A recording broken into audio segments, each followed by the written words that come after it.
Israeli सेना ने एक बार फिर से ईरान को निशाना बनाया है और मिसाइलों से वार किया है। इजरायली सेना आईडीएफ ने ईरान के खिलाफ शनिवार तड़के किए गए हमले को ऑपरेशन डेज ऑफ रिपेंटेंस, पछतावे के दिन का नाम दिया है। इजराइल ने ईरान के कई शहरों में रॉकेट बरसाए हैं। हालांकि इजराइल ने बताया कि उसने ईरान की आम जनता को कोई नुकसान न पहुंचाते हुए सैन्य ठिकानों को ही निशाना बनाया है। हालांकि ईरान ने स्वीकार किया है कि इजरायली हमले में उसके 2 सैनिक मारे गए हैं। ईरानी न्यूज एजेंसी का कहना है कि तेहरान के पश्चिम और दक्षिण पश्चिम में कई सैन्य ठिकानों को इजराइल ने निशाना बनाया है। ईरानी सरकारी मीडिया के मुताबिक तेहरान और पास के करज के आसपास जोरदार धमाके सुने गए हैं। एक समाचार एजेंसी के मुताबिक इस्लामिक रिवॉल्यूशनरी गार्ड कॉर्प्स के ठिकानों पर हमला किया गया, लेकिन उन्हें कोई नुकसान नहीं पहुंचा।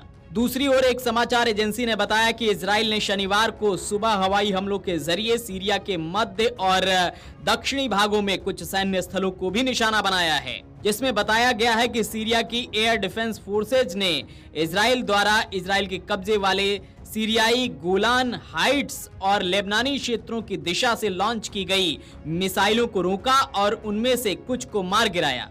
इजराइल ने सीरिया पर हमला करने की पुष्टि नहीं की है। इजराइल के ईरान पर किए गए हमले को लेकर कई मुस्लिम देशों ने इसकी निंदा की है। सऊदी अरब ने कहा है कि यह तेहरान की संप्रभुता, अंतर्राष्ट्रीय कानूनों और मापदंडों का उल्लंघन है।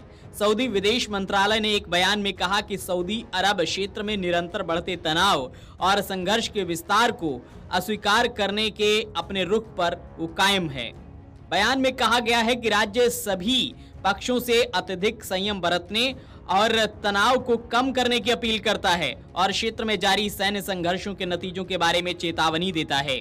सऊदी अरब ने अंतर्राष्ट्रीय समुदाय, प्रभावशाली और सक्रिय पक्षों से क्षेत्र में संघर्षों को खत्म करने की दिशा में अपनी भूमिकाएं, जिम्मेदारियां निभाने की अपील की है। ओमान ने ईरान के क्षेत्र पर इजराइल द्वारा किए गए हवाई हमलों की कड़ी निंदा की है।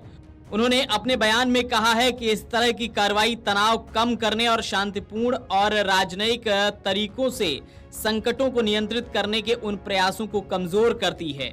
इस हमले की मलेशिया ने भी निंदा की है। उन्होंने कहा है कि हमले अंतर्राष्ट्रीय कानून का घोर उल्लंघन है। पाकिस्तान ने भी ईरान पर हवाई हमले की निंदा की है।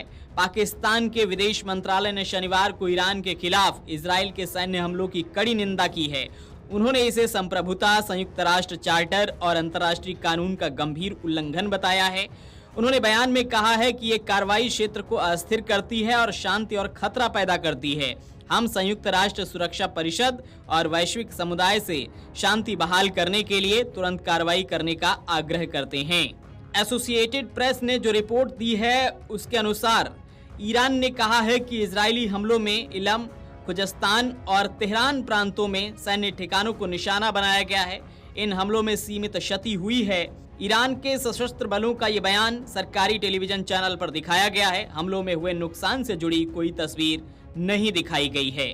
वीडियो डेस्क अमरउजाला.com। अगर आप ये वीडियो YouTube पर देख रहे हैं तो हमारे चैनल को सब्सक्राइब कर बेल आइकन दबाएं और Facebook पर देख रहे हैं तो हमारे पेज को लाइक करें।